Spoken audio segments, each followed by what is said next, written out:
अध्यक्ष महोदय, माननीय उप मुख्यमंत्री महोदय ने जानकारी दी है कि 10 तरह के सेस लगाकर 762 करोड़ रुपए के लगभग इस सेस से राजस्व प्राप्त हुआ है। और इस 10 जो सेस लगे हैं उनमें से 5 सेस इसी सरकार के समय लगे हैं।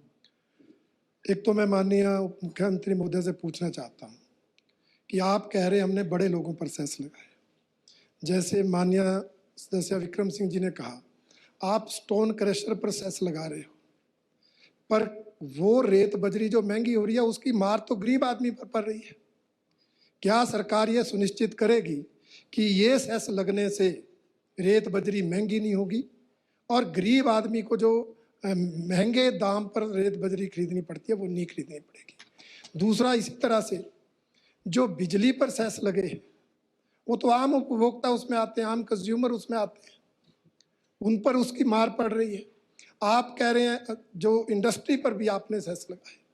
अब सरिया महंगा होगा, स्टील इंडस्ट्री में तो ज़्यादा खपत ही बिजली की है और उसी को आपने महंगा कर दिया, उससे सरिया महंगा होगा।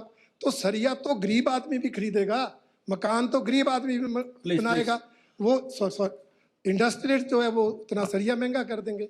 और तीसरा मैं ये पूछना चाहता हूँ, आप गौवंश के नाम पर सेस तो इकट्ठा कर रहे हैं, परंतु पिछले 3 महीने से गौ सदनों में जो 700 रुपये प्रति गाय पैसा जाना है वो 3 महीने से गया नहीं है। सेस आप ले रहे हैं, पैसा जा नहीं रहा है। इसलिए मैं माननीय उप मुख्यमंत्री महोदय से ये आश्वासन चाहता हूँ, क्या वो पैसा जो पिछला एरियर है उसके समेत तुरंत जाना शुरू होगा?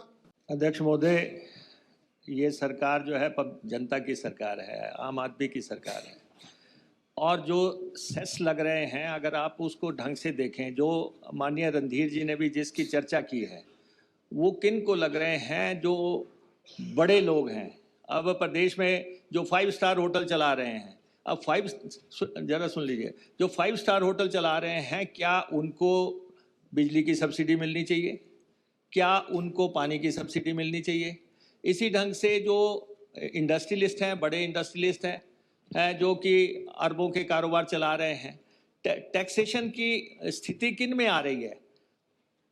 इंडस्ट्रियलिस्ट हो गया, स्टोन क्रशर वाले हो गए, शराब वाले हो गए। अगर उनमें सेस लिया जाता है, आप कह रहे हैं कि इसका कुछ ना कुछ रिफ्लेक्शन आम जनता पे आ सकती है, तो हम ये सुनिश्चित करेंगे कि आम जनता पे ना आए और डिप्टी कमिश्नर्स को डायरेक्ट करेंगे कि इनके, जैसे आपने कहा रेत बजरी के रेट तय किए जाएं, तो हम अपने डिप्टी कमिश्नर्स को डायरेक्ट करेंगे कि इनको जो है आप कंट्रोल रेंज में रखें। ये मैं कहना चाहता हूँ। Thank you. प्रश्न काल और जहाँ तक गोवश के पैसे की आप बात कर रहे हैं, आप 700 रुपया देते थे, हमारी सरकार उसको एनहांस भी कर रही है। अगर कहीं ये पैसा नहीं, अगर नहीं, हम एनहांस कर रहे हैं उस पैसे को और कर दिया, 1250 कर दिया। अब आप बात कर रहे हैं कि वो पहुंचा नहीं है, we will ensure. Thank you.